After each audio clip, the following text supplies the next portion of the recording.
नमस्कार मंडळी. आज मी ज्ञानेश्वरी या पवित्र ग्रंथामधील अध्याय पहिला ओवी क्रमांक 1 ते 30 यांचे पठन करणार आहे. सार्थ ज्ञानेश्वरी. अध्याय पहिला. अर्जुन विषाद योग. ओवी क्रमांक 1. श्री गणेशाय नमः. ओम नमोजी आद्या वेद प्रतिपाद्या जय जय स्वसंवेद्या आत्मरूपा. याचा अर्थ वेदांनी ज्यांचे वर्णन केले आहे अशा मूळ स्वरूप ओंकारा तुला नमस्कार असो. आपल्या रूपाचा अनुभव आपणच आणून देणाऱ्या आत्मरूपा तुझा जय जयकार असो. ओवी क्रमांक 2. देवा तूची गणेशू सकलार्थमती प्रकाशू मने निवृत्ती दासो अवधारी जोजी. याचा अर्थ श्री निवृत्तीदास ज्ञानदेव म्हणतात, सर्वांच्या बुद्धीला ज्ञानाचा प्रकाश देणारा गणेश तूच आहेस. महाराज ऐका. ओवी क्रमांक 3. हे शब्द ब्रह्म अशेष तेची मूर्ती सुवेश चेथ वर्ण वपू निर्दोष निर्वतसे. याचा अर्थ संपूर्ण वेद हीच त्या गणेशाची उत्तम मूर्ती होय. स्वर व व्यंजने ही त्या रूपाची सुंदर कांती आहे. ओवी क्रमांक 4. स्मृती तेची अवेव देखा अंगिक भाव तेथे लावण्याची ठेव अर्थशोभा.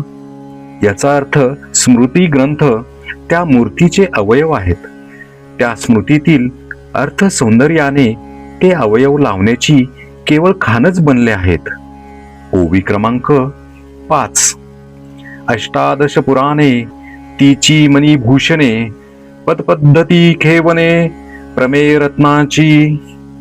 याचा अर्थ 18 पुराणे तुझ्या मूर्तीला चढवलेले अलंकार आहेत. त्यांच्या रचना पद्धती ही कोंदणे असून त्यामध्ये सुंदर सिद्धांत वाक्य हे हिरे जडविले आहेत. ओवी क्रमांक 6. पदबंध नागर तेची रंगाथिले अंबर जेत साहित्य वाने सपुर उदाळाचे. याचा अर्थ उत्तम पदरचना हेच रंगविलेले वस्त्र होय आणि त्या शब्द रचनेतील अलंकार हे त्या वस्त्राचे चकचकित तंतू आहेत. ओवी क्रमांक 7. देखा काव्य नाटका जे निर्धारिता सकौतुका त्याची ऋण झुनुती शूद्र घटिका अर्थध्वनी. याचा अर्थ काव्ये आणि नाटके पहा. त्यांची कौतुकाने योजना करू म्हटले तर करगोट्याच्या घागऱ्यांच्या ठिकाणी होते आणि त्यातील अर्थ हा त्या घागऱ्यांचा मंजूळ ध्वनी होतो. ओवी क्रमांक 8. नाना प्रमेयांची परी निपुणपणे पाहता कुसरी दिसती उचित पदे माझारी रत्ने भली. याचा अर्थ मार्मिक दृष्टीने पाहिले म्हणजे त्यातील श्लेषांच्या पर्यायांची उत्तम स्थले हेच कोणी ह्या घागऱ्यांमधील रत्ने शोभतात. ओवी क्रमांक 9.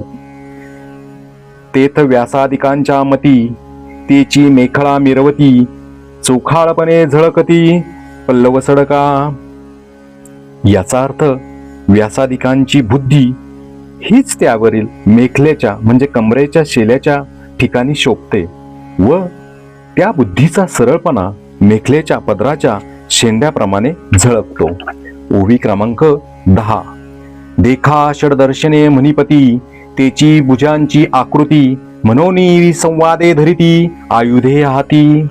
याचा अर्थ असे पहा की 6 शास्त्रे हेच गणपतीचे 6 हात होत आणि म्हणून त्यातील भिन्न भिन्न अभिप्राय ही त्या त्या हातातील निरनिराळी शस्त्रे होत. ओवी क्रमांक 11.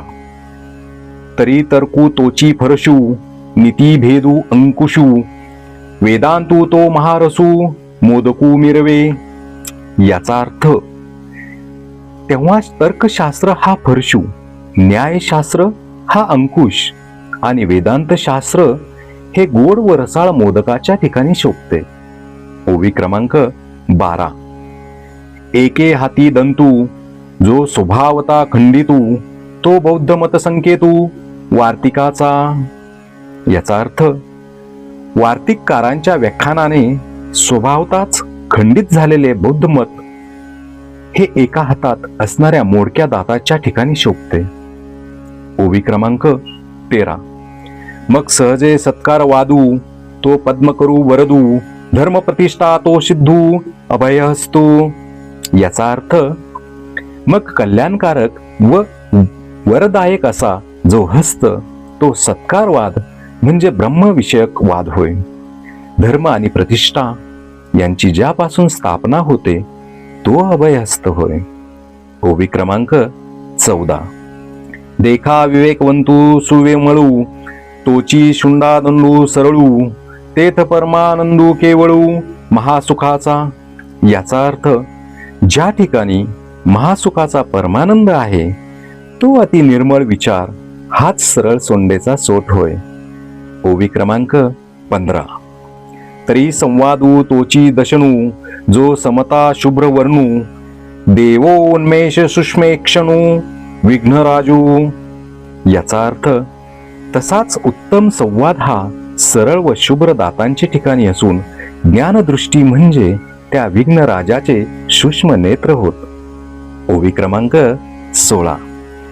मज अवगमलिया दोन्ही मीमांसा श्रवणस्थानी बोधमतामृत मुनी आली सेविती. याचा अर्थ पूर्व उत्तर ह्या मीमांसा मला कानांच्या ठिकाणी भासल्या. बोधामृत हा गंडस्थलातून निघणारा मत व त्याचे सेवन करणारे मुनी हेच भ्रमर होत. ओवी क्रमांक 17. प्रमेय प्रवाल सुप्रभ द्वैत्वाद्वैत तेची निकुंभ सरिसेपणे एकवट तेभ मस्तकावरी. याचा अर्थ त्यातील प्रमेय हीच गंडस्थलावरील पोळ्यांच्या ठिकाणी असून एकाच तात्पर्याचे असे द्वैत्वाद्वैत सिद्धांत हे गंडस्थलाच्या ऐवजी शोभतात. ओवी क्रमांक 18. उपरी दशोपनिषदे जे उदारे ज्ञान मकरंदे तिये कुसुमे मुकुटी सुगंधे शोभती भली.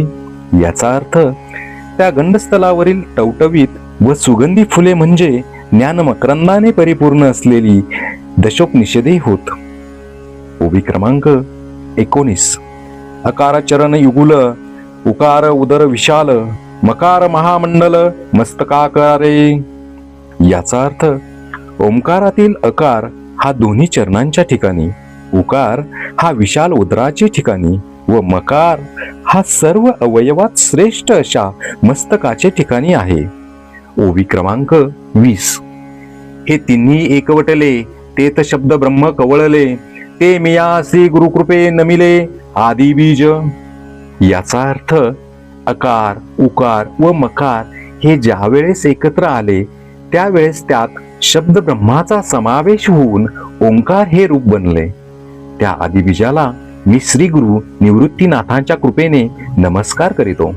ओवी क्रमांक 21. आता अभिनव वाग्विलासिनी ते चातुर्यार्थ कला कामिनी ते शारदा विश्वमोहिनी नमस्कारिली मिया. याचा अर्थ आता अपूर्व अशा वाणीची ठिकाणी विलास करणारी चातुर्य अर्थ व कला यांची स्वामिनी आणि विश्वाला मोहित करणारी अशी जी श्री सरस्वती तिला मी नमस्कार करतो. मज हृदयी सद्गुरु जेने तारिलो हा संसार पुरू म्हणोनी विशेषे अत्यादरू विवेकावरी. याचा अर्थ माझ्या हृदयात वास करणारे जे सद्गुरु त्यांच्या कृपेने संसार महापुरातून मी पार पडलो म्हणून विचारावर माझी विशेष प्रीती जडली. ओवी क्रमांक 23. जैसे डोळ्या अंजन भेटे ते वेळी दृष्टीशी फाटा फुटे मग वास पाहिजे तेथ प्रकटे महानिधी. याचा अर्थ ज्याप्रमाणे पायोळीच्या डोळ्यात अंजन घातले म्हणजे त्याची दृष्टी चोहीकडे फाकून त्या सुगावा लागेल तेथे भूमिगत द्रव्याचा ठेवा दिसू लागतो. ओवी क्रमांक 24. का चिंतामणी आलिया हाती सदा विजय वृत्ती मनोरथी तैसा आम्ही पूर्ण काम श्री निवृत्ती ज्ञानदेव म्हणे. याचा अर्थ किंवा मनोरथ पूर्ण करणारा चिंतामणी हाती आला असता सर्व हेतू पूर्ण होतात. त्याप्रमाणे ज्ञानदेव म्हणतात की श्री गुरु निवृत्तीच्या कृपेने माझे सर्व हेतू नेहमी तडीस जातात. ओवी क्रमांक 25. म्हणून जाणतेने गुरु भजिजे, तेने कृतकार्य होईजे, जैसे मूळ सिंचने सहजे, शाखा पल्लव संतोषती. याचा अर्थ, म्हणून जे शहाणे आहेत त्यांनी श्री गुरुची सेवा करावी, म्हणजे त्यांच्या मनातील सर्व हेतू सिद्धीस जातील. ज्याप्रमाणे झाडाच्या मुळाशी पाणी घातले म्हणजे फांद्या व पाने आपोआप टवटवीत होतात. ओवी क्रमांक 26. का तीर्थे जिये त्रिभुवनी, तिये घडती समुद्र वगाहनी, ना तरी अमृत रसा स्वादिनी रस सकळ. याचा अर्थ, किंवा त्रिभुवनात जितकी तीर्थे आहेत तितक्या सर्वांचे श्रेय एका समुद्रात स्नान केल्याने येते, अथवा समुद्र रसाचे सेवन केले असता सर्व रस सेवन केल्याप्रमाणे होते. ओवी क्रमांक 27. तैसा पुढपुढती तोची, मिया अभिवंदिला श्री गुरुची, जो अभिलषित मनोरुची पुरविता तो. याचा अर्थ, त्याचप्रमाणे इच्छित कामना पूर्ण करणारे जे श्री गुरु त्यासच मी पुन्हा पुन्हा अभिवंदन करतो. ओवी क्रमांक 28.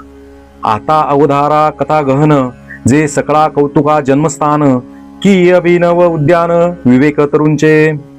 याचा अर्थ, आता यापुढे सर्व कौतुक उत्पन्न करणारी अथवा विचाररूप वृक्षांची अपूर्व बागच अशी गहन कथा ऐका. ओवी क्रमांक 29. ना तरी सर्व सुखाची आदी, जे प्रमेय महानिधी, नाना नवरस सुधाब्दी परिपूर्ण हे. याचा अर्थ, ती सर्व सुखदायक व अर्थरूपी केवळ मोठा ठेवा अथवा नवरसांनी पूर्ण असा अमृत सिंधूच आहे. ओवी क्रमांक 30.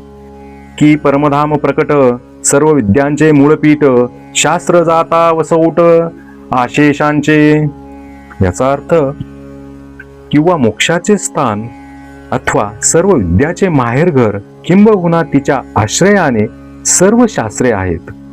ज्ञानेश्वरी या पवित्र ग्रंथामधील पुढील ओव्या पुढील व्हिडिओमध्ये ऐकूया. माऊली श्री ज्ञानेश्वर महाराज की जय.